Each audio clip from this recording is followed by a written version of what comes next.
74 is a year that we cannot forget. Sorry.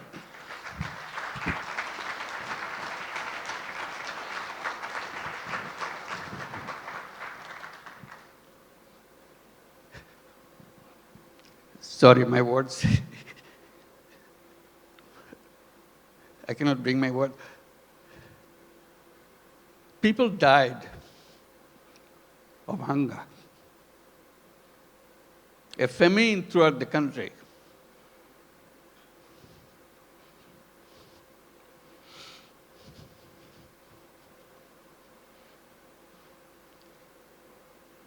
One and a half million people died.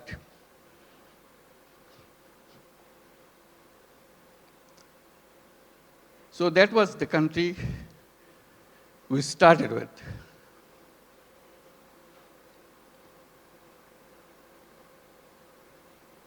We used to grow one crop. We didn't know any other way. Our population was known as farmers because they have no other profession.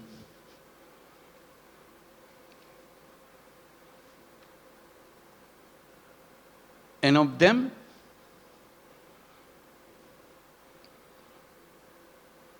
three-fourths of the population were landless farmers.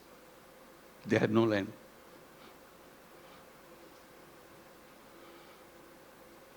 They used to lease in a tiny bit of land from the people who had little bit of land to make a living by one crop. If you heard the word dirt poor,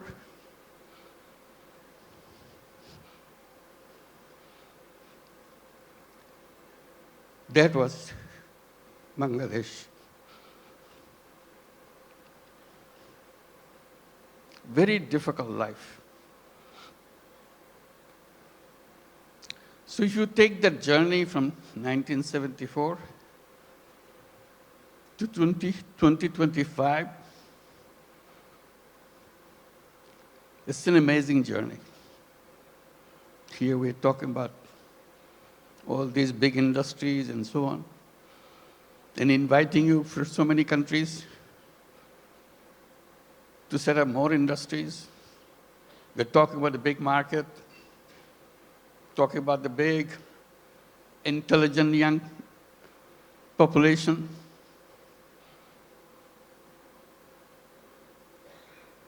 That's Bangladesh. Came a long way in a very short time.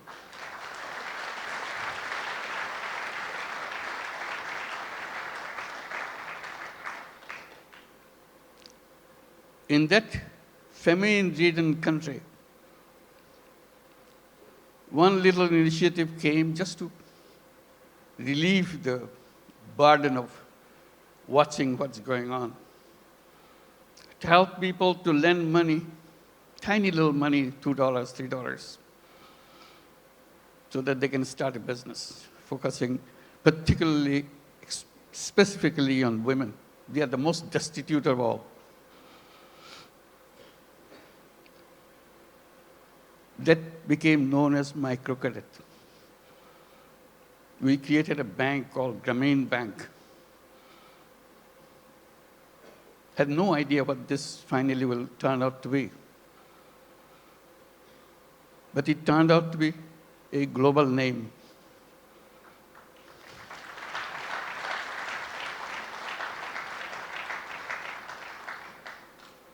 Because no matter which country you are, you have little Bangladesh of 1974 inside of you. You don't recognize it. You hide it by giving public money to them. So I always raise the voice. Giving public money to poor people is no solution at all. Solution is creating the structure, framework, will unleash the energy of the people. And microcredit was just a small effort of that.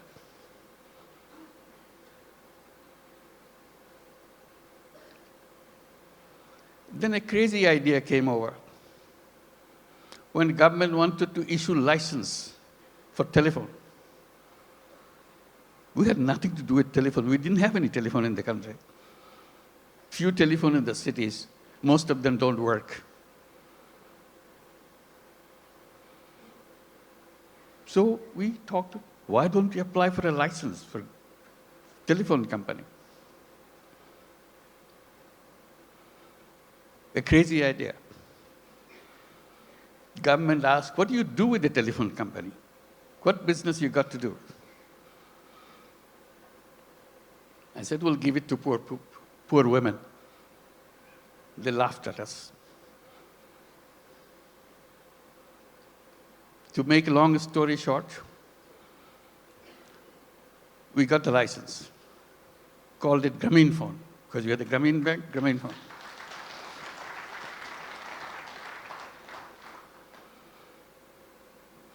Nobody wants to partner with us because we have no knowledge, nothing. Because Bangladesh is no place for mobile phone. There's no market for mobile phone. Who wants to be partner? So we knock at every door, international doors. Nobody wants to partner. Finally, someone I personally knew in Norway, who happens to be chairman of Telenor. I explained to him, can you help me? I explained why we want to do this and why we want to bring the phone to the women. He took it seriously. But the company board doesn't agree with him. They said, what, Bangladesh? We never heard a name called Bangladesh. So it's a big effort for him. The more board rejects, he comes back again, explain again. Finally, he got it through. The company assessment was, at the peak of this company, you will have 200,000 users of the mobile phone in the whole country, 200,000. And you cannot make a living on this with this kind of clientele. He told me, I said, are you crazy? It will be at least 10 times more than that. That's the way I could figure. It became the largest telephone company in the country.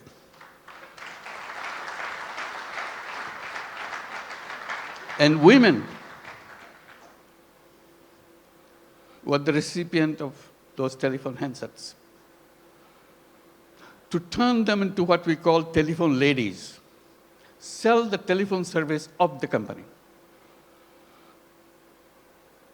Men cannot apply, men cannot get the phone.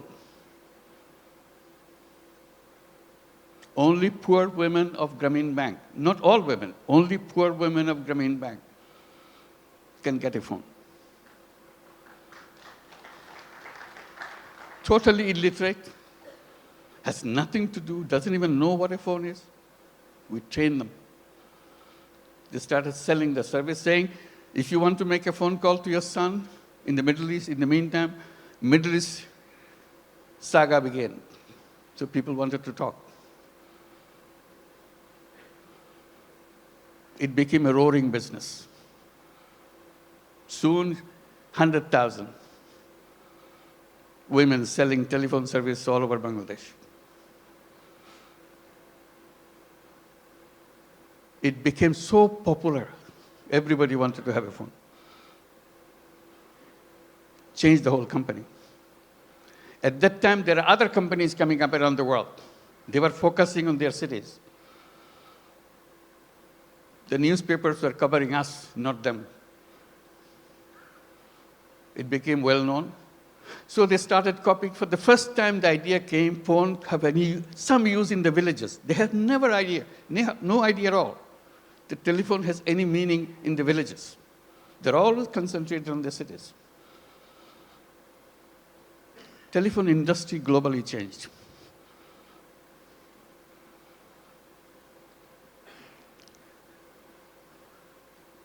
I'm narrating this story a little bit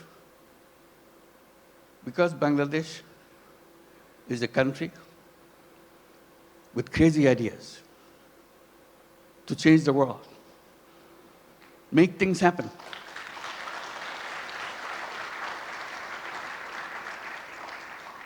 Everyone you saw on the stage receiving the award has very powerful, crazy ideas and made them happen. So we invite you to join that crowd. Not only change Bangladesh by your business, change the world.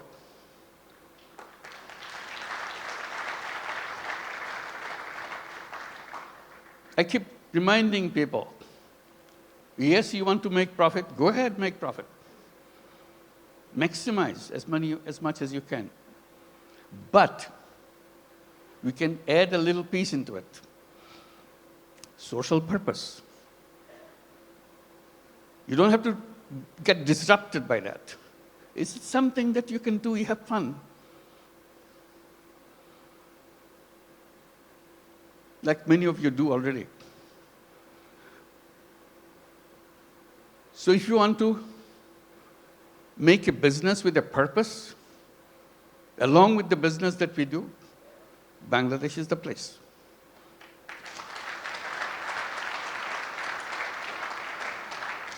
You will not know what your business will be like. Why the whole world is following you. Why suddenly you look back, how did it happen? Bangladesh makes it happen.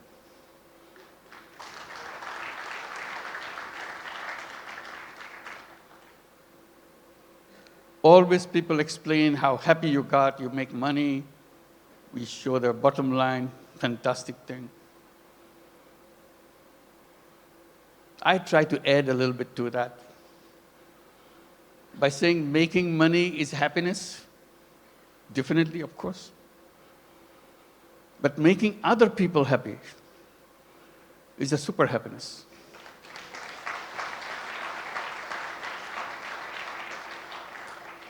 If you have business in Bangladesh, you will have both happiness and super happiness.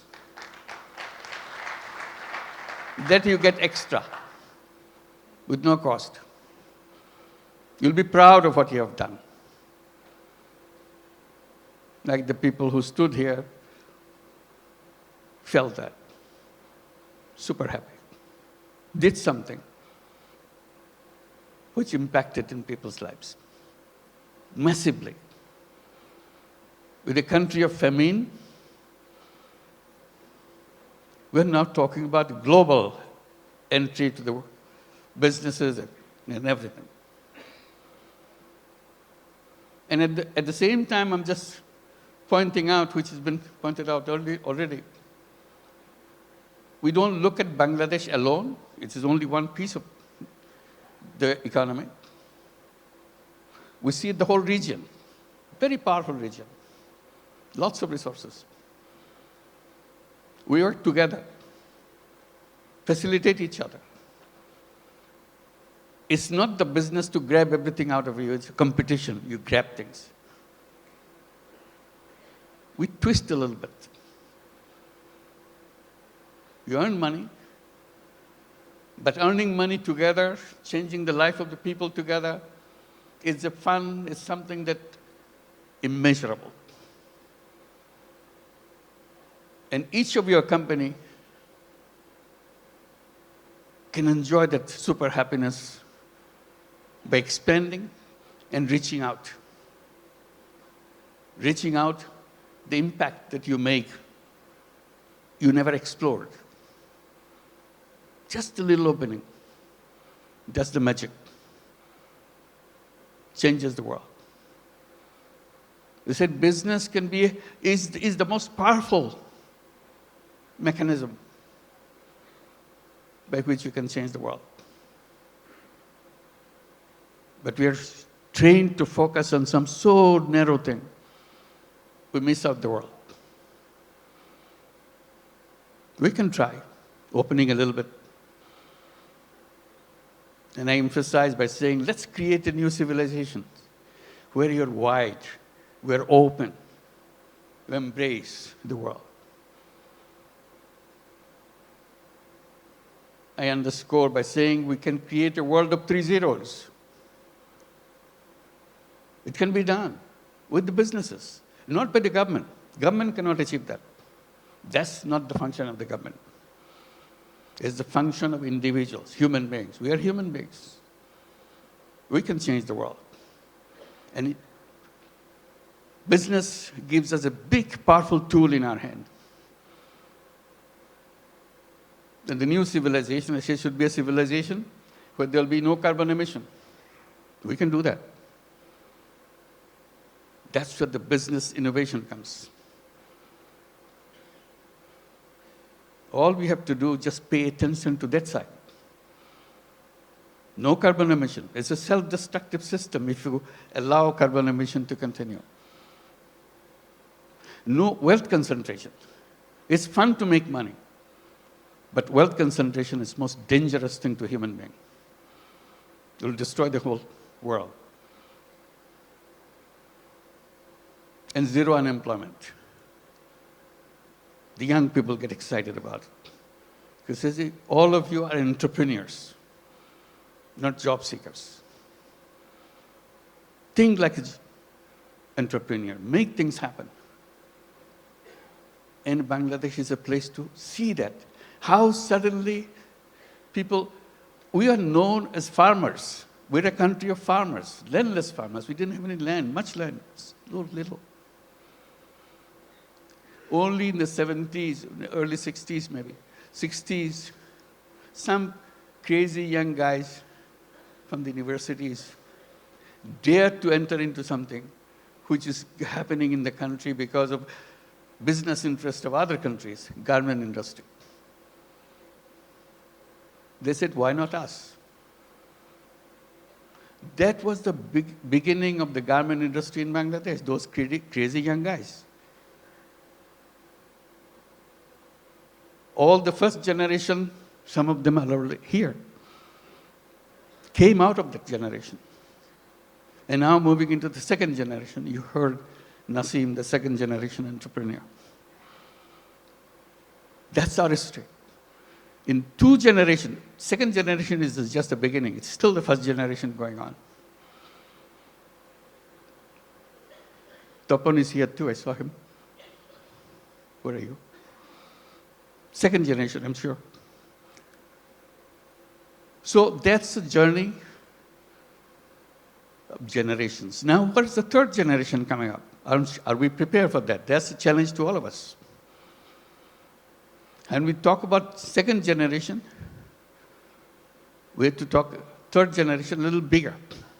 Boys and girls. Somehow, in entrepreneurship in the past, women left out. We have some, but very few. But women are as creative, as entrepreneurial as anybody else.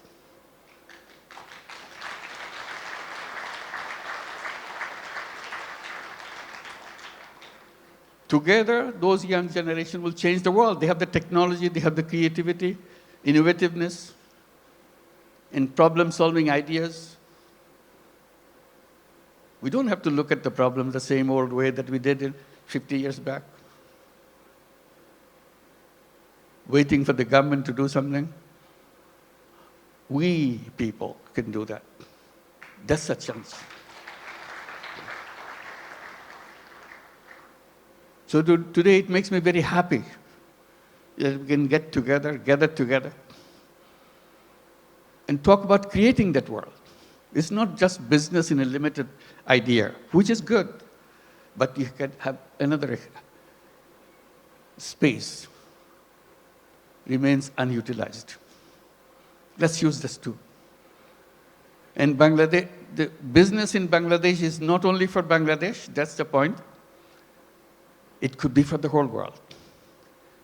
Who ever thought that microcredit, which started in a tiny little village, now would be a prime business in the United States, Grameen America?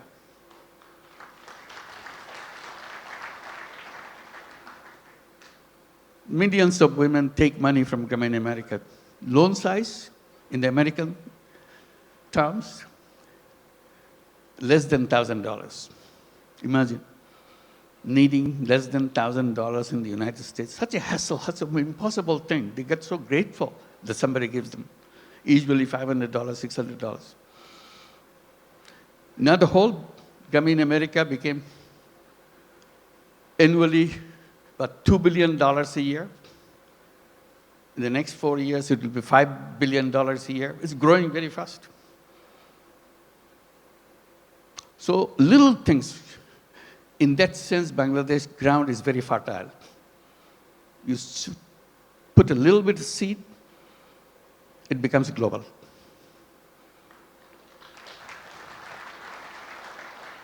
I wish I could tell all the stories that happen in Bangladesh, but I get very tempted, but